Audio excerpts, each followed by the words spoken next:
Hey everybody, welcome back to Paperboy. It's your host Dahzi. This week's topic is transphobic experiences from a personal level or through knowledge of a friend, family member, someone you know.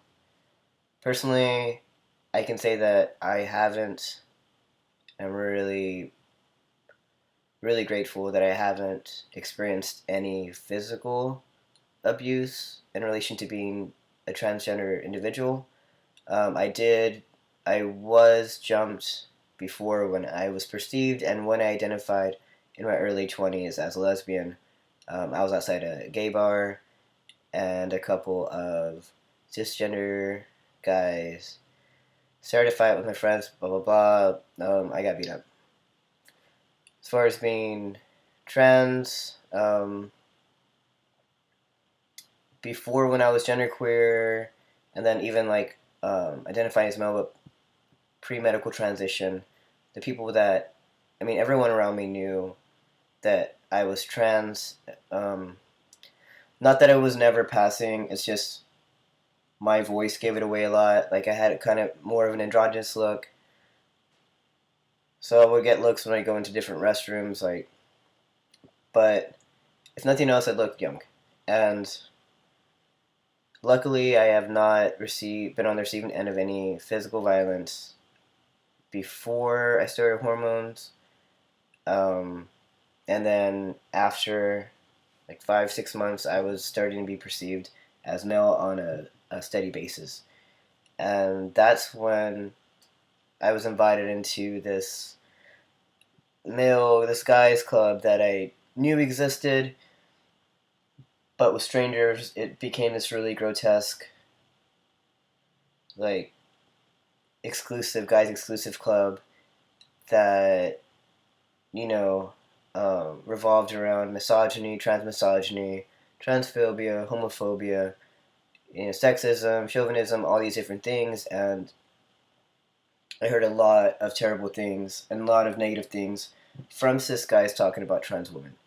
And I think part of this is that it makes these guys with their fragile masculinity question the validity of their sexuality. They feel that they're being duped. They feel like they're being tricked and all these things. And the violence rate against trans people is extremely high, in comparison to the status quo. I'm scared still. When I'm in public, if I see people from my past, and that's there's a lot of backstories with that. But I moved to the city 10 years ago. About 6 years ago, 5 years ago, I started figuring out my identity, and restroom situations still give me a little bit of anxiety. Um, it's just more of the horror stories that I read in the paper.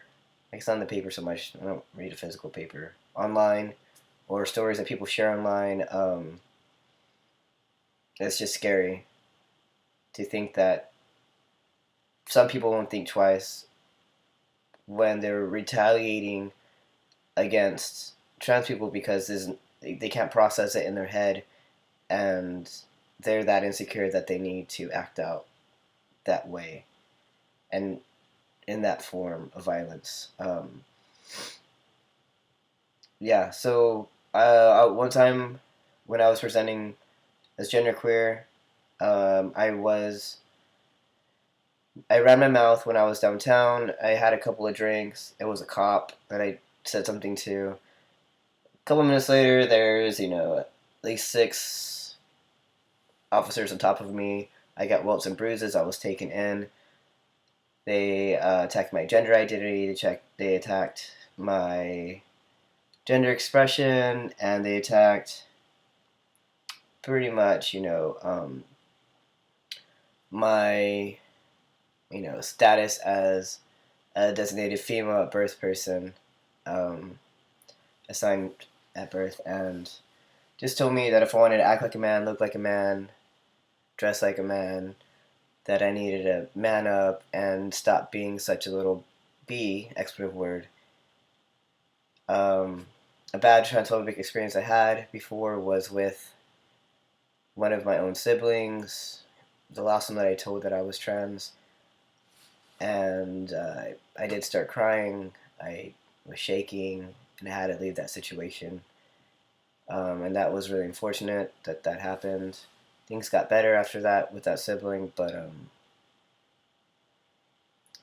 it was just one of those things where they say you're not going to ever be a man, you're always going to be birth name, you will be this, this, and this, and try to break it down. And as strong as you are, like as strong as I thought I was, I couldn't.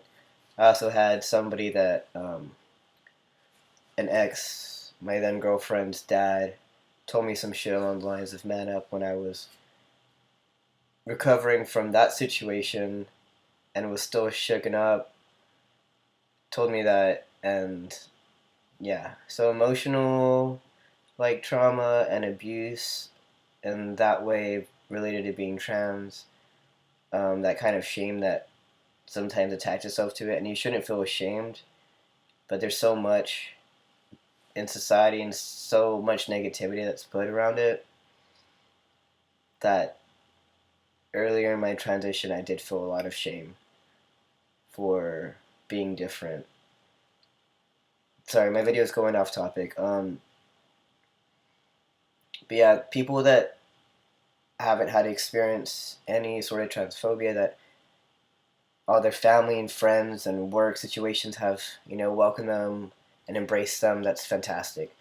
I haven't had it as easy. I don't know if anyone has it easy, but I haven't had it as difficult that as a lot of people have. I've had it better, but it's also been worse in some ways than I expected. In a video from last year, I talked about trying to get a job, and this was pre-legal name change and pre-HRT. I experienced a lot of transphobia, transphobic attitudes towards me from two different restaurants and management, trying to fill out paperwork and being denied on that basis of gender. And one of the jobs is very gendered, like the girls are supposed to be the front of house and guys are in the back, but I was applying for a front of house position, and I thought that guys could still do that. Yeah, so I hope that y'all who are watching this are trans, y'all have a smooth transition, social, financial, emotional. Just be careful.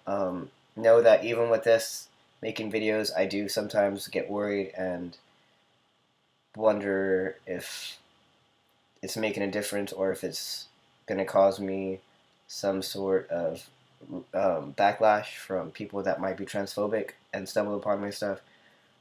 I don't know. But I hope that some of the videos that we're doing in this channel with Paperboy are helping you all out along your way, so you know that you're not alone.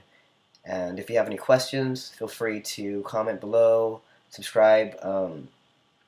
You can email us on here, or if you, there should be a link to my YouTube. I'm not on there a whole lot, but you can email me that way, or get a hold of me. And if you have questions, I'll be more than happy to try to help you find answers. Alright, y'all. See you soon. Take it easy. Bye.